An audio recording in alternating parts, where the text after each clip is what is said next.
आज मैं तीसरा एक मेरा तीसरा क्वेश्चन है जो इंटरव्यू में ज़्यादातर पूछा ये जाता है कि कुछ डाटा फ्रेम दे रखा होगा या कोई डाटा सेट या कोई टेबल दे रखी होगी।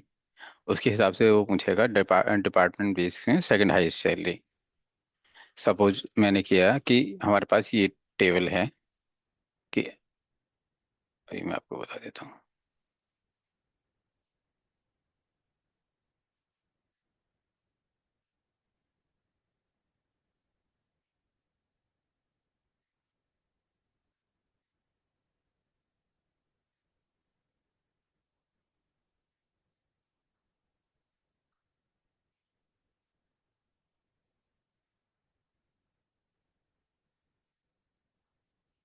ये वाली टेबल है, इसमें डिपार्टमेंट हमारा 10 है। 10 में वो कह रहा है 10 डिपार्टमेंट इतनी सैलरी है। सो पूछते हैं कि department wise second highest salary चाहिए।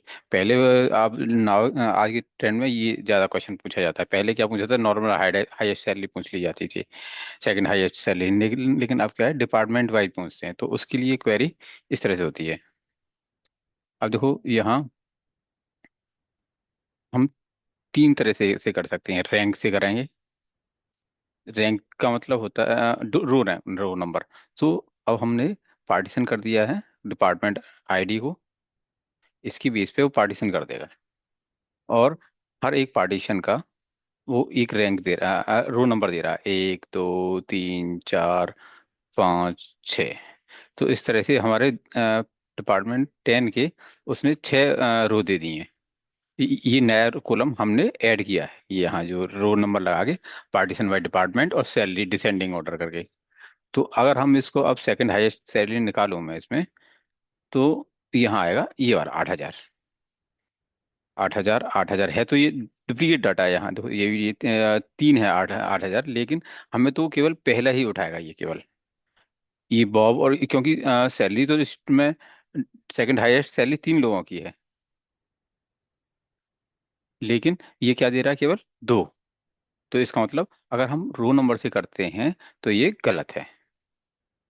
वो एक उठाया उसने, बॉब की उठाई, जबकि हैं तो 3 बंदे सेकंड हाईएस्ट सैलरी। तो इसीलिए वो गलत है। अब हम इसको करके देखते हैं रैंक से। रैंक से क्या देता है, रैंक में क्या होता है, अब मैं चला के दिखाता हूँ आपको रैंक। तो जितनी हर डिपार्टमेंट 10 के हिसाब से वो रैंक जनरेट कर रहा है। इसकी पहली ही 1 रैंक, दूसरी 8,000 जब आया तो एक सेकंड रैंक हो गया।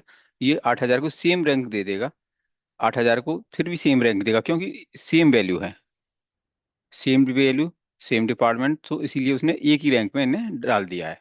और हमने नेम को लिया नहीं है, तो नेम से तो उसने कुछ किया नहीं। डिपार्टमेंट और सैलरी के हिसाब से उसने रैंक बना दी, इसीलिए ये दे रहा है, दो दो रैंक दे रहा है। लेकिन 7,000 की रैंक वो 5 दे रहा है।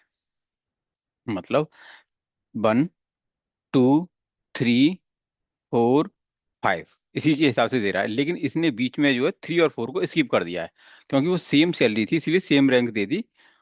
और सेम सैलरी थी तो सेम रैंक दे दी। लेकिन इंटरनली वो देखता रहता है कि 3 बार दी है, तो पहला 1 हो गया था, 2 हो गया था, 3 हो गया था, 4 हो गया था, तो इसलिए रैंक यहाँ 5 दी ना कि 3 दी। अब और अगर हम इस हिसाब से देखें, सेकंड हाईएस्ट तो निकाल देगा, सही है, सेकंड हाईएस्ट तो दे रहा है कि इन तीनों की है, ठीक है। लेकिन अगर वो कहने लगे थर्ड हाईएस्ट चाहिए, तो वो नहीं देगा। क्यों? वो क्योंकि उसमें थर्ड रैंक है ही नहीं, तो इसीलिए ये भी काम नहीं करेगा, ठीक है। इसीलिए यूज किया जाता है डेंस रैंक। डेंस रैंक में क्या करते हैं, ये हमने चलाया, अब ये दे रहा है जो सेम सैलरी है, इनकी सेम रैंक थी। ये हम चला के देख लेते हैं।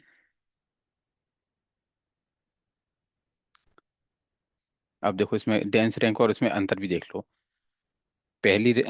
ये डिपार्टमेंट बेस पे और सैलरी बेस पे हमने डेंस रैंक ले रहे हैं। 1 होगी, इसकी 2 होगी, ये सेम ही है, यहाँ भी 10 है, यहाँ भी 8,000 है, तो उसकी सेम ही रैंक डेंस रैंक होगी, इसकी भी। और यहाँ सेम है तो सेम ही डेंस रैंक होगी। और यहाँ यहाँ अलग है तो इसकी 3 हो गई, जबकि उसमें क्या था, उसमें 5 हो गई थी। तो जो इशू था हमारे रैंक में, जो आप यहाँ दोबारा देख लो, रैंक में क्या था, वो सभी को एक जैसे 3 नहीं दे रहा था, वो 5 कर रहा था सीधा, स्कीप कर रहा था वैल्यू। दो दो दो दो दो, और यहाँ 5 कर दी थी, जबकि यहाँ होनी चाहिए थी 3। तो जो रैंक में जो इशू था उसको डेंस रैंक ने सॉल्व किया, इसीलिए डेंस रैंक से। अब हम डेंस रैंक का देखें, उसमें क्या दे रहा है, 3। देखो यहाँ 3 दे रहा है ना 7,000 को, डेबिट वाला, जबकि वहां 5 दे रहा है। अब हम इसको चला के देखते हैं, ये सही दे रहा है। इसका मतलब अगर वो आपसे डिपार्टमेंट वाइज सैलरी पूछता है, तो आप डेंस रैंक का यूज करें, डेंस रैंक से सही वो। अ, और ये भी यहाँ ये भी ध्यान रखें, डिसेंडिंग ऑर्डर, ये क्योंकि जो हम यहाँ कर रहे हैं उनका जो डिसेंडिंग ऑर्डर मतलब सबसे बड़ा हुआ, सबसे बड़ी पहले, सेकंड दूसरी, और तीसरी कराएंगे, तीसरी सही देगा। देखो तीसरी करता हूँ मैं, third highest salary department wise, तो मुझे 7,000 देना चाहिए, तो 7,000 देगा। देखो 7,000 दे रहा है, 2 लोगों की है। तो इसीलिए ये ट्रिकी क्वेश्चन है, अगर आपने ये सही से सॉल्व किया तो आपका 100% वो समझ जाएगा बंदे पे आता है, बंदा पढ़ के आया है। सो थैंक यू, और तैयारी करो, हो जाएगा इंटरव्यू। Okay, bye bye.